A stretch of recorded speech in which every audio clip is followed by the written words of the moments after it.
A fonte principal de energia eletromagnética para o sensoriamento remoto é o Sol.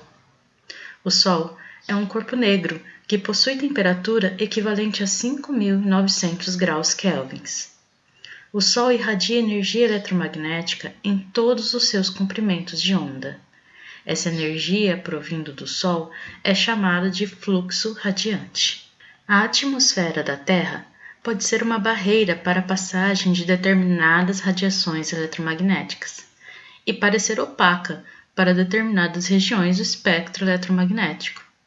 Essas são as chamadas bandas de absorção. Da mesma forma, existem regiões do espectro que são capazes de penetrar na atmosfera terrestre, que são as janelas atmosféricas. Dessa forma, o sensoriamento remoto trabalha com as janelas atmosféricas, ou seja, com as regiões do espectro eletromagnético em que a REM chega à superfície terrestre. Ao chegar na superfície terrestre, mesmo que com alguma distorção causada pela atmosfera, a REM interage com os alvos, podendo ser na sua totalidade ou em partes absorvida, refletida ou até mesmo transmitida. É possível descrever um padrão na refletância de um alvo para as diferentes regiões do espectro eletromagnético. Ou seja, alvos que são semelhantes irão apresentar o mesmo padrão de reflectância e absortância dos vários comprimentos de onda da radiação incidente. Esse padrão é definido por um gráfico e denominado assinatura espectral. Por exemplo, vamos supor que você conheça a assinatura espectral da vegetação, que podemos chamar aqui de resposta padrão. Ou seja, você sabe quais energias do visível e do infravermelho serão mais refletidas e em qual proporção. Qualquer vegetação similar a essa, mesmo que não seja o mesmo tipo vegetal, terá uma assinatura muito parecida com a resposta padrão. Como, por exemplo, podemos ver nesse gráfico, onde nós temos a resposta espectral dos citros, tomate, sorgo e algodão. Pode-se reparar que, apesar de ter alguma diferença em quantidade de reflectância, as curvas são semelhantes. Como vocês já perceberam, a assinatura espectral é definida por um gráfico, onde no eixo X temos os comprimentos de onda, que vão diferenciar sim o tipo de energia eletromagnética, e no eixo Y temos o valor da reflectância, dado geralmente em porcentagem.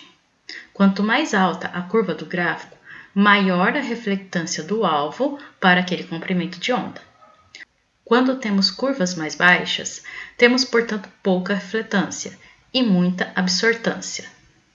Como então podemos interpretar este gráfico? Lembrando então que este gráfico representa a assinatura espectral da vegetação. Vamos primeiramente analisar a resposta espectral na região do visível. Essa região corresponde às energias de comprimento de onda entre 0,4 e 0,7 micrômetros. Nesse intervalo, podemos verificar que existe um pequeno pico de refletância, mais ou menos entre os valores de 0,5 e 0,55 micrômetros. A energia com este tamanho de comprimento de onda é a luz verde. Como ela é a que mais reflete na região do visível, portanto, nós vemos essa vegetação na cor verde. Este comportamento da reflectância no visível se dá por causa da presença da clorofila. Mais especificamente, o que ocorre é que a energia incidente atravessa a cutícula e a epiderme da folha. Então, ela atinge os pigmentos que absorvem a luz visível, mas apenas em comprimentos de onda específicos que serão úteis para o processo da fotossíntese. As luzes absorvidas por esses pigmentos são as de menores e maiores comprimentos de ondas do visível, ou seja, violeta e azul, e laranja e vermelho. O verde também é absorvido, porém, ele é o mais refletido dentre todos. Já para analisar a resposta espectral da planta para o infravermelho, vamos separar infravermelho próximo e infravermelho médio. Começando pelo infravermelho médio, No infravermelho médio, o que mais vai influenciar a interação da folha com a radiação é a água. A água existente dentro da folha absorve principalmente a radiação do comprimento de onda de 1,45 micrômetros e 1,96 micrômetros, que são os dois pontos baixos do gráfico dessa região. Quanto maior a quantidade de água nas folhas, maior a absorção nesses dois comprimentos de onda. Por isso, o infravermelho médio é utilizado para analisar o estresse hídrico das plantas. Quanto ao infravermelho próximo, como pode-se ver pelo gráfico da assinatura espectral, existe pouca absorção por parte da vegetação, o que se percebe pela curva de refletância alta. Apesar da superfície e pigmento das folhas serem transparentes para este comprimento de onda, os sistemas pigmentais não possuem muita capacidade de absorver fótons desse espectro. O que se sabe é que quanto mais saudável a planta, mais ela refletirá a energia do infravermelho próximo e mais absorverá a energia do vermelho. A partir dessa observação, foram criados índices, que, utilizando modelos matemáticos, permitem realçar determinadas características das plantas. Podemos citar o NDVI, por exemplo. Talvez esse seja um dos índices mais conhecidos e difundidos. É denominado Índice de Vegetação da Diferença Normalizada. E sua modelagem é bem simples, como vocês podem ver. O cálculo do NDVI implica no quociente entre a diferença da resposta espectral do infravermelho próximo e do vermelho visível, e a soma das mesmas respostas. Sabendo que uma planta sadia refletirá muito infravermelho próximo e pouco vermelho, pode-se imaginar que o valor resultante dessa conta será um valor muito próximo a 1. Já a planta que se apresenta doente, ou por algum outro motivo tem uma diminuição da sua capacidade fotossintética, refletirá um pouco menos no espectro do infravermelho próximo e terá um aumento na reflexividade do vermelho visível. Portanto, quanto mais próximo os valores dessas duas respostas estiver, o resultado tenderá a 0. Dessa forma, as aplicações dos cálculos de NDVI na agricultura são várias, como, por exemplo, monitoramento de lavouras, detecção de efeitos de seca, detecção de danos provocados por pragas, estimativa da produtividade agrícola, modelização hidrológica, mapeamento de áreas agrícolas. Mas nós vamos entrar em mais detalhes sobre índices de vegetação somente numa outra aula. Por enquanto, vamos dar uma olhada como é a aparência da vegetação em uma imagem de satélite da banda do vermelho e do infravermelho próximo? Bom, aqui nós temos a interface do QGIS. Vou utilizar esse programa mesmo para mostrar para vocês algumas características das bandas do infravermelho próximo e do vermelho. Esse daqui, inclusive, é o programa que nós vamos utilizar depois mais para frente nas nossas aulas práticas. Aqui eu vou procurar algumas imagens dentro do meu computador. Eu tenho a pasta do Cibers 4A, algumas imagens que baixei ultimamente, e aqui eu tenho duas imagens que eu posso usar: a banda 4 e a banda 3. A banda 4 se refere ao infravermelho próximo e a banda 3 se refere ao vermelho. Vamos abrir essas imagens para a gente poder analisar. Aqui estão elas. Pode ver que elas estão aqui, listadas na parte à esquerda. Primeiro está listada a banda 4 e lá abaixo dela a banda 3. Como elas fazem parte do mesmo lugar, elas estão colocadas em forma de camada mesmo. Então a banda 4, como está acima da banda 3 na lista, ela também está acima da banda 3 na visualização. Se eu desabilitar a visualização da banda 4, eu consigo então enxergar a banda 3. E elas são bem diferentes entre si. vou aproximar de uma área onde eu tenho mais vegetação, uma área mais fácil de ver.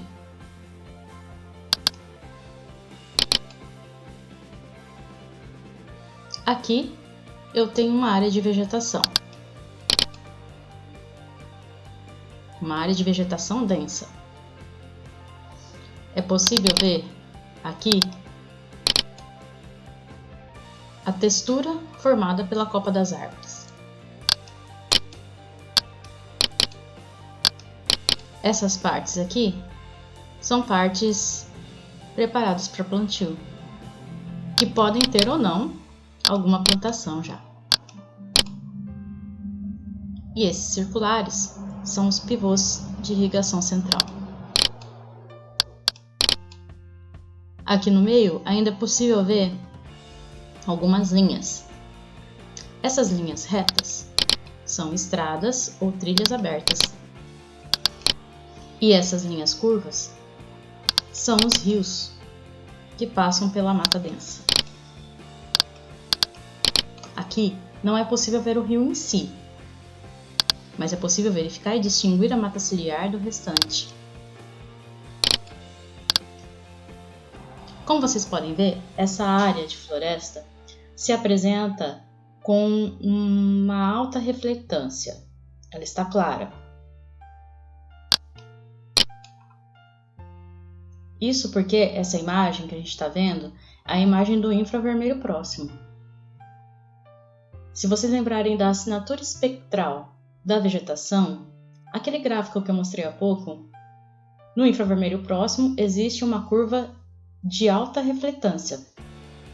Por isso, as imagens que são geradas com a resposta do infravermelho próximo, como essa aqui, da banda 4, elas vão aparecer com a vegetação clara.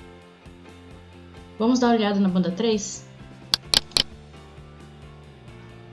Aqui nós temos uma situação bem diferente.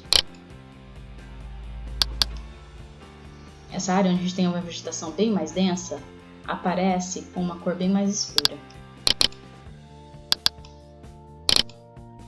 Até mesmo que nos pivôs existe essa diferença.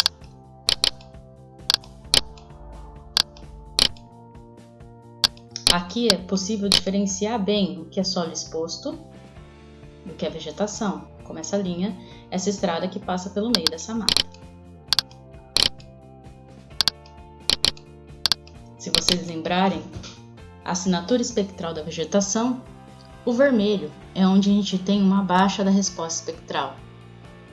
Ou seja, essa energia do vermelho, ela é absorvida pela vegetação. Dessa forma, a vegetação vai aparecer escura no vermelho da banda 3 e clara no infravermelho da banda 4. Apenas uma informação a mais. Como que são geradas essas informações de mais claro ou mais escuro numa imagem? Vamos dar um zoom e se aproximar muito dela. Uma imagem é constituída por pixels.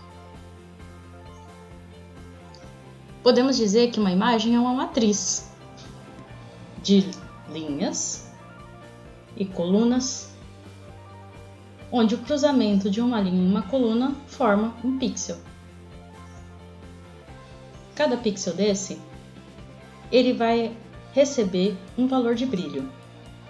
Esse valor de brilho depende da área que está sendo representada ali e dos elementos que existem nessa área. Neste caso, por exemplo, esse pixel específico tem em sua área algo que refletiu muita energia. Por isso ele apareceu claro. Mas que tipo de energia?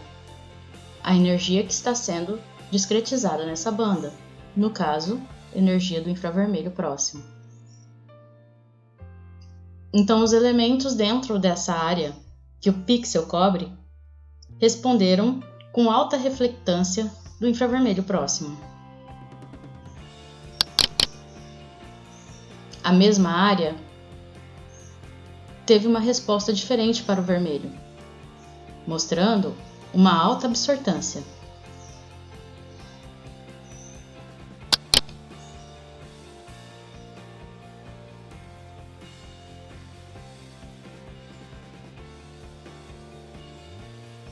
Cada pixel desse vai corresponder a uma área de 8 metros. Ou seja, ele tem 8 por 8.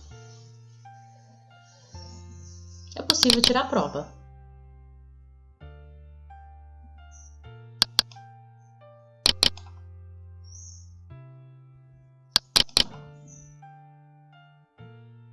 Aproximadamente 8 metros.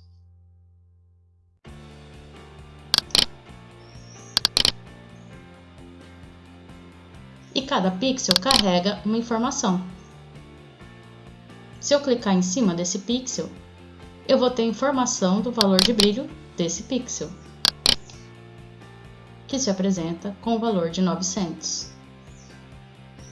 Esse pixel, que é mais escuro, ele deve ter um valor mais baixo que esse, 738. E esse, que é mais escuro, deve ter um valor mais baixo ainda, 569. Esse pixel já terá um valor mais alto, 931. Para esses pixels que são bem mais escuros, o valor é bem mais baixo. Este, por exemplo, 209.